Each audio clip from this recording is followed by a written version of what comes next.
Hey guys, if you love the podcast, please make sure that you're subscribing to my free Sunday newsletter called Sunday Thoughts, where I share some more insights, maybe a little bit more relevant to that particular week, but builds on top of the things that I talk about in my podcast and all things self-improvement. So if you fancy it, check out the link in the show notes. Cheers! Hello everyone, and welcome to today's episode of the Self-Improvement Project. I hope you are well. I hope you've had a good week. Yesterday's email was all about finding what we truly love, what we truly enjoy.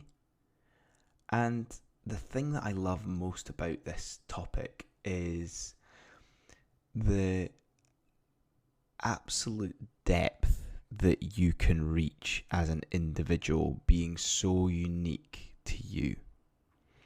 Life is all about hacks and cheat codes and replicating success, but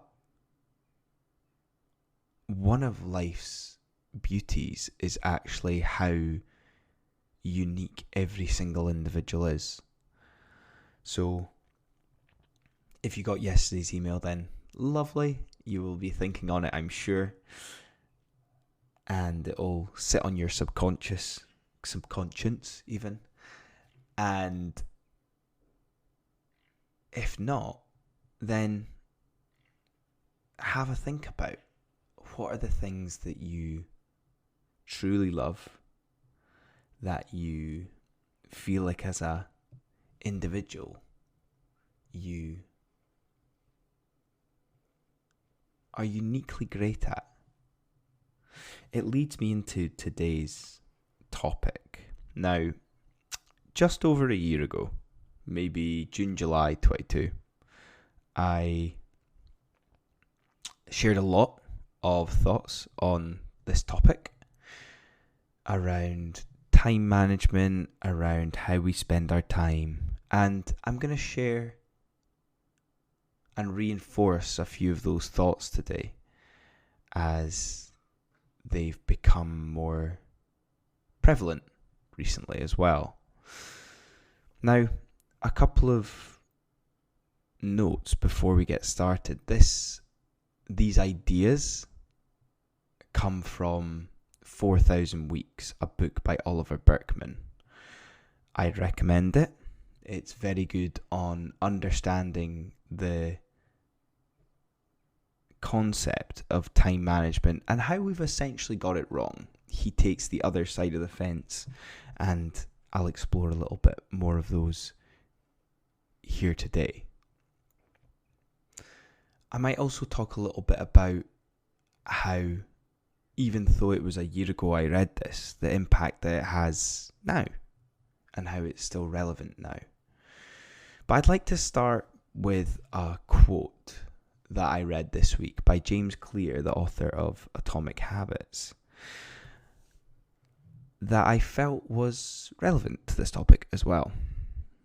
So, people often think that something far off will make them happy, that moving to a new place or getting a different job or meeting someone new will change how they feel. But happiness will always be withheld if you believe it is somewhere else. The secret to find happiness in the people and places that are close to you. So the secret is to find happiness in the people and places that are close to you. See the beauty in the things that are nearby. So this struck a chord with me in relation to this idea of time and how we spend it. That fallacy of I'll be happy when. There are times where new or different jobs, people will have such a positive impact on your life, and that is needed and required at that moment in your life. But if it's not that urgent or feels that desperate, there's probably a lot of good things around you right now that you can see beauty in. you can imprison yourself by withholding this happiness that you could potentially be experiencing as well. And I think this happens on a daily basis for all of the things, like the examples there around a new job or doing something new for the first time. We need to think about our approach to productivity and how we steal precious happiness and precious time when we choose to spend it on things that aren't that valuable to us or that ultimately don't really matter. The obvious example here is when we procrastinate. Procrastination will always exist. It is as a result of needing to decompress. Yet, procrastination over the last few years has developed a reputation for being a negative thing. It's a negative thing when it's the only thing. However, we are designed for sprints. We are designed for intense sprints of work and rest, of focus and recovery. Reason being, we burn out or we burn the candle at both ends. A simple example here is this is you trying to do marathons at 100% effort instead of 100-meter sprints. No wonder you would burn out and actually end up doing yourself more harm, not just for the work that you're doing, but the ripple effect that it has on the rest of your life. Think of that classic example of someone that is always at work and never has any time for their family. Now, this procrastination, the obvious one is when people spend too much time on social media or watching TV. That's the stereotypical examples. Yet, this time that we are spending not working and almost in that rest and recovery mode, it's about not being productive and it's about nourishing your soul. What I mean by nourishing your soul is doing the things that bring you that warm glow of love. That warm, fuzzy feeling in the moment of things that matter to you. That doesn't just need to be family and friends. That can be those hobbies that you specifically really enjoy. It's those things that you could do and time just passes by. Yet, by doing so, your brain is just getting this different stimulation that allows you to appreciate when you work hard that you are at your best. Doing these things that nourish the soul actually bring you more quality or more high quality energy for future tasks, especially at work. I like to think of it as when you do a tough exercise session and then the next few days afterwards when your body is recovering, it's in pain, but it's in a good sort of pain, a satisfying level of pain. It is evidence of the effort that you've put in, and your body feels this strange and odd feeling of being light and efficient despite you being in a little bit of pain. If we go back to the 100% effort, full on, not taking the time to nourish our soul, it is no surprise that we have a generation of individuals that are anxious, frustrated, self-loathing, simply because we're told subconsciously that we're not good enough most of the time. We're surrounded by being productive, this pressure, this anti-procrastination of you should always be working, especially even from a self-improvement point of view. If you look at habits, it's all about being productive all of the time.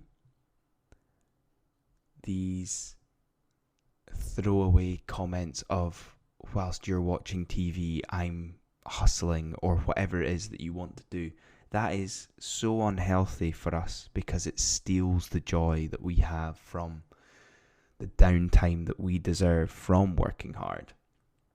Just from talking to a number of you as listeners, you are the sort of people that take pride in your work. You're the sort of people that work hard and want to make an impact on the world. So why are you being punished and feeling like you're not good enough when you do have that downtime where you should be resting, recovering, relaxing on the things that matter to you? You're not a machine. I want you to take away from this episode to find pleasure in the mediocre things. The things that to everybody else seem mundane, but to you, they add that special bit of joy to your everyday life. And embracing that yourself. Take pride and complete acceptance of being mediocre and mundane at the times that you're not working hard. Enjoy that light feeling of there being zero pressure on you so that you can be present with your friends, your family, with those that you're spending time with that matter to you. Go and do that hobby that you love and are distinctly average at because you're doing it purely for the joy and love of doing so. The special part about all of this is that nobody can replicate it, only you. It creates this peace within yourself that you're living a good life, that you are having a good time whilst you're here. You're not living in this chronic anxiety of if you're not working that you're not enough. It's important that whilst you're here you take those moments to enjoy the good things in life, to embrace that downtime overall. Specifically for me over the last few months, I have felt this vividly when trying to do my own thing. I could obviously put a lot of pressure on myself with all of these podcast episodes that I do and all the writing that I do and trying to create things that matter to me. But when I switch off from them, I switch off from them. If I was thinking about it all the time, I would never create anything good. I would end up hating and self-loathing on this project and myself. I have personally felt the benefits of doing the work and being completely engulfed by it, and then completely switching off and being present with everything in life around me. There's an underlying satisfaction and peace of mind knowing that you've done it, and also trusting life. Life will work for you when it's supposed to, but whilst you're on the path, make sure you enjoy it as well. Don't let life steal time from you when you have such an opportunity to enjoy it. And that's me today, guys. I hope you've enjoyed that. I hope whether you've listened to it in the morning or later on, that you've enjoyed that as a start to your day. But otherwise, guys, I will see you all next time. Have a great week. Cheers. Hey guys, me again. I hope you enjoyed that episode. And if you're not ready for the Becoming Unstuck in 30 Days self-led course quite yet, why don't you try my free ebook I created? 5 simple steps to improve yourself and your life. I made this during the very first lockdown of the pandemic in the early days of the self-improvement project. It's a quick go-to when you're feeling unsure what to work on when improving yourself or your lifestyle. And the great starting point if you're trying to figure out how to live a more fulfilling and simple life. The link for this will be in the show notes for you. Have a good one.